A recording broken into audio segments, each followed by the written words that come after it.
जी, क्षमा कीजिएगा प्रभु, थोड़ा-सा आपने जैसे कहा कि थोड़ा-सा विषय जटिल है, तो कुछ-कुछ मेरी छोटी-सी बुद्धि में प्रश्न आ रहे हैं, तो मैं आपके सामने उजागर कर रहा हूँ ताकि उसका निष्कर्ष निकल जाए और उसका समाधान मिल जाए। जैसे आपने कहा कि 3 पीढ़ियाँ हैं, वो पितृलोक में रहती हैं और फिर एक कोई और अगर आता है, तो वो फिर आगे वाले जो व्यक्ति होते हैं, वो वहाँ से उस स्थान को रिक्त कर देते हैं। तो प्रश्न ये उठता है कि हम इस भौतिक जगत में किए हुए कर्मों के आधार पर, अर्जित पुण्यों के आधार पर आगे के लोक में गति पाते हैं और वहां पर इन पुण्य फलों को भोगा जाता है और वहां पर दूसरे कर्मों का बंधन नहीं होता है।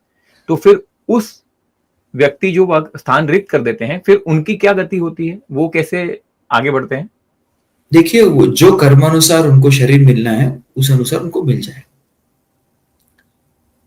जो भी अच्छा। उन्होंने कर्म किए, यस, उनका जो जर्नी आगे बढ़नी है। बिकॉज पितृलोक ऐसे नहीं कि पितृलोक में रहने के बाद जो है व्यक्ति भगवत धाम चला जाता है, नहीं।